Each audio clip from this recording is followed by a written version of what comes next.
does your brain fall in love? Is it something magical that happens to your brain? Or is there something biological that happens to your brain that causes us to fall in love? That was my question. This is what we know about love. We know that certain neurotransmitters increase and some drop. Your cortisol level, the stress hormone, increases, causing you to feel nervous, while your oxytocin level increases, causing you to feel amorous.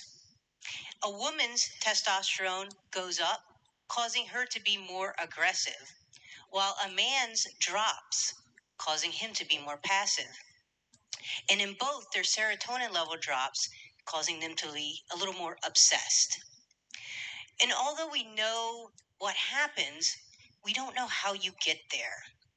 There are certain chemical processes that happen, including the tipping point where you have an increase and also a enzymatic reaction where you have a subsequent decrease. Either of these would fit nicely into that missing section. So I was pondering this, and I just happened to be on vacation. I was visiting my family, and I have a cousin who is a PhD in biochemistry. So I decided to use the opportunity to pick his brain. I told him what we knew about, or what I knew about love, and I said certain neurotransmitters go up, certain ones go down. I think it may be biochemical. I looked at him, and he gave this expression of plausible. I said some may have a tipping point reaction. He said plausible, or looked plausible. And then I said others may be enzymatic with a subsequent decrease. Again, he gave me the facial expression of plausible. He's not a big talker, so I thought this was going really well. But before I could formulate my next question, my then 95-year-old grandmother spoke up, and she said, "You youngsters don't know anything about love." And I was shocked, and I said, "Yeah, I know, that's why we're talking about this." She said, "Your problem is you young girls jump into bed too quick. You fall in love, but a boy doesn't fall in love that way." And I kind of looked at her and I said, "Okay, let's talk a little bit more. How does a boy fall in love?" And she said, "Back in my day, a girl knew if she wanted a boy to fall in love with him, she couldn't sleep with him right away." Now, I had heard that stuff before. There was things like the 3-date rule. There's the 90-day rule from Steve Harvey's book, Act Like a Lady, Think Like a Man. But I always thought those were anecdotal. I didn't think there was any science behind it. So I looked over at my cousin. His face no longer said plausible. But I decided to continue with my grandmother because the date, the question was the date. I said, "How long do you need to wait before you have sex?" She says, "You wait until you have sex until he falls in love." Like, okay, well, Granny, how do I know when he falls in love? She says, "Oh, that's easy. You know he's in love when he commits." I looked over at my cousin and I was like, "What do you think?" And he hung his head and he just shook it. He said, "Okay, Granny, it's time to go home." I realized he was not buying any of this, and my research had to continue on at another day. I returned home and I hit the research library. The problem is there's not a lot of research out on how humans fall in love, primarily because of the way we do research.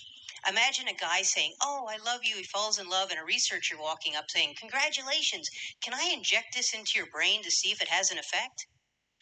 You're not going to get many volunteers. So we had to rely on the next best thing, animal studies. But what animals fall in love?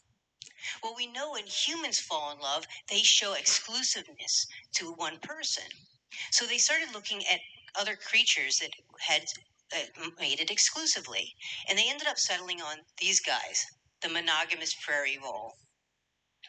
When a prairie vole finds a mate that they're interested in, they will basically mate for life.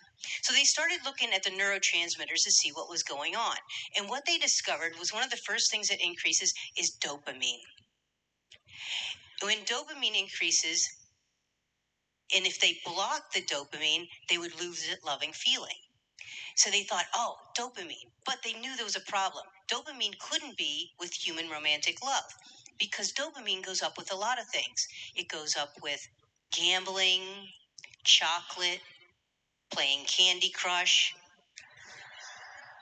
So it couldn't possibly be dopamine. So they said, well, we know there's another one that's involved in bonding. It's called oxytocin. And oxytocin goes up with mothers and children that causes them to bond.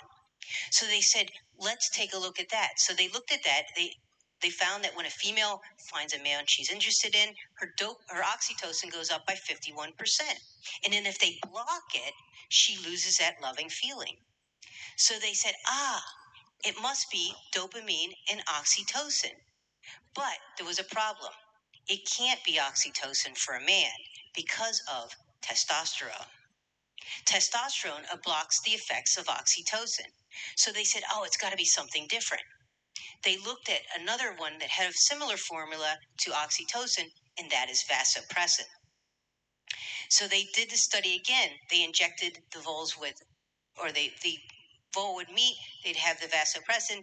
They inject an antagonist, a chemical block to the vasopressin, he would lose that loving feeling.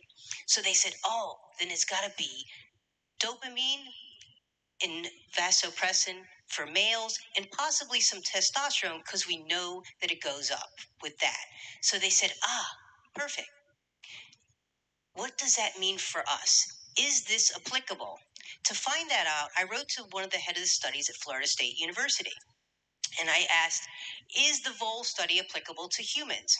His response is a little embarrassing. He wrote back, leave a lasting impression in your boardroom.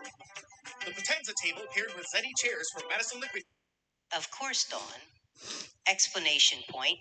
The explanation point is his. I didn't want to write back for further clarification. That was a little embarrassing, so I didn't have to. Fortunately for me, Tiffany Love from the University of Michigan came out publicly, and she said that she believed that the vole studies in human love, romantic love, were the similar. So great. Now, what does that mean? Well, if we look back at the mechanism, we can see that for females, that would mean dopamine increases and oxytocin increases. Well, dopamine increases when we're dating, when we're going to we're excited, we're going to win the grand prize of love. So as long as you're dating and you're happy and you're dating, your dopamine's going up. Oxytocin goes up. It's called the cuddle hormone or the trust hormone. So when you're kissing, cuddling, having a good time, the oxytocin is increasing. And as you're dating a man and you're learning to trust him, your oxytocin increase. But there's a catch. Oxytocin slowly builds up that way, but it skyrockets at orgasm.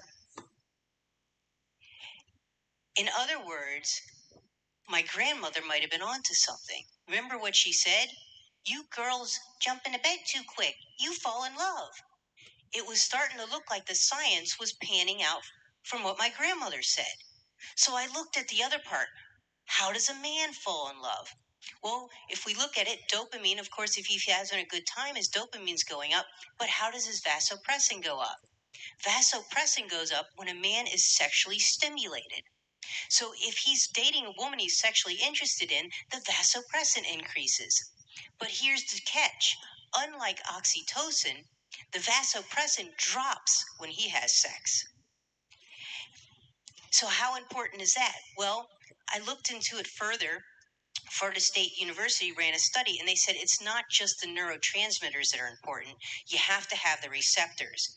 And how do you get the receptors? You get the receptors with the presence of the neurotransmitters. The neurotransmitters tell your body to build the receptors. So you have to have the neurotransmitters high enough to build the receptors to then get them filled. So that means it takes some time. But there was one other thing my grandmother said. You remember, you know a man's in love with you when he commits. Could commitment have anything to do with this? To find that out, I found a study from the United States Air Force. The Air Force followed over 2,000 servicemen for more than a decade, taking various tests. One of the tests that they took was for testosterone. What they found is when a guy comes in and he's single, his testosterone is relatively high. But as soon as he gets married, it drops. Remember what I told you about testosterone? It blocks the effects of oxytocin. Oxytocin is a bonding hormone. So it was kind of looking like it could have something to do with it. But it needed further clarification. Was it marriage or was it actually commitment? They did a study at Harvard University. They took married men, single men, and men in committed relationships. They tested their testosterone. This is what they discovered. Like the Air Force study, the men that were married, single, had high testosterone, where the men that were married had lower testosterone. And here's the catch: the men that were single, or the men that were married, and the men that were in committed relationships, the testosterone level did not differ. That means that the testosterone didn't drop when he got married, it dropped prior when he committed. So that means my grandmother looks like she was right. Not women take a bigger risk and tend to fall in love when she has sex, and men tend to fall in love when he has commitment. So that confirms something for me that I always suspected.